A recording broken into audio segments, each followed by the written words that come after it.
Assalamualaikum warahmatullahi wabarakatuh. Perkenalkan, nama saya Az-Zahra Fitrinisha, NPM 2011080317 dari Prodi Bimbingan Konseling Pendidikan Islam kelas D. Di sini saya akan mempresentasikan tentang teori Myers-Briggs untuk memenuhi tugas ujian tengah semester yang diampu oleh Miss Tika Febriani MPD. Selamat menyaksikan.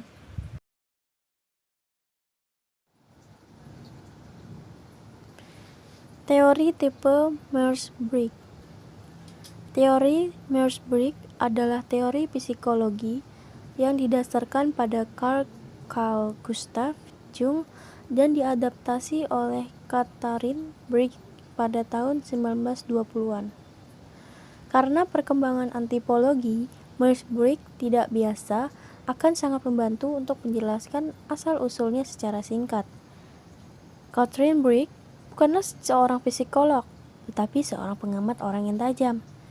Sebelum testing service untuk menerbitkan teori dan metodologi MBTI, tipologi Myers-Briggs dapat dilihat sebagai teori kepribadian. Konselor yang menggunakan teori Myers-Briggs dalam membantu klien dengan pilihan karir menggunakan teori Myers-Briggs sebagai teori kepribadian. Jarang jika pernah teori Myers-Briggs digunakan tanpa penilaian bakat, prestasi, atau minat. Tentu saja teori Myers-Briggs dapat digunakan dengan teori lain selain sifat dan faktor.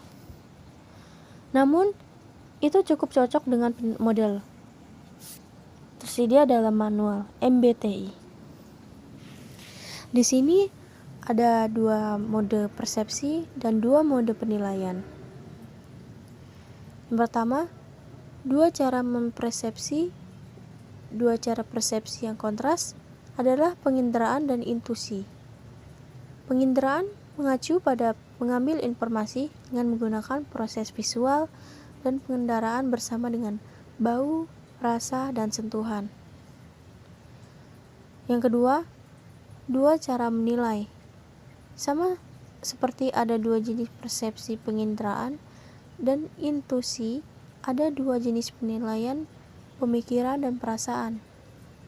Setelah mempersepsikan suatu peristiwa, seseorang cenderung bertindak dalam suatu cara berpikir atau merasa. Berpikir mengacu pada menganalisis dan bersikap objektif tentang ide atau peristiwa yang diamati. Perasaan adalah reaksi subjektif, seringkali berkaitan dengan nilai-nilai sendiri. Preferensi untuk persepsi atau penghakiman saat menggunakan tipologi Myers-Briggs penting tidak hanya untuk memahami bagaimana kalian memandang dan menilai, tetap untuk mengetahui mana yang lebih penting. Ekstraversi dan introversi. Faktor lain yang menambah pemahaman tentang bagaimana individu menggunakan persepsi dan penilaian ialah introversi versus ekstraversi. Arti umum dari introvert dan ekstra berbeda dari yang digunakan oleh Jung dan Myers dalam terminologi umum. Introversi umumnya dikaitkan dengan seseorang yang pemalu dan pendiam, sedangkan ekstraversi mengacu pada menjadi lebih keras dan lebih terbuka untuk Jung dan Myers. Istilah introversi dan ekstraversi merujuk untuk penilaian berdasarkan bagaimana suatu reason mengacu pada membuat persepsi dan dunia. Ringkasan. Meskipun tidak dianggap sebagai teori pengembangan karir, indikator tipe Myers-Briggs telah digunakan oleh banyak konselor. Fokusnya yang luas adalah pada cara orang memandang dan menilai dunia. 2 cara berbeda dalam menilai, berpikir, dan merasa. Kesimpulan, teori Myers-Briggs adalah teori psikologi yang didasarkan pada karya Carl Gustav Jung dan diadaptasi oleh Catherine Briggs pada tahun 1920-an. Karena perkembangan antipsikologi Myers-Briggs tidak biasa, akan sangat membantu untuk menjelaskan asal-usulnya secara singkat. Catherine Briggs bukanlah seorang psikolog, tetapi seorang pengamat orang yang tajam. Saat menggunakan tipologi Myers-Briggs, penting tidak hanya untuk memahami bagaimana kalian memandang dan menilai, tetap untuk mengetahui mana yang lebih penting orang-orang berbeda mengenai seberapa apa penting mereka menganggap objek dan orang-orang di sekitar mereka.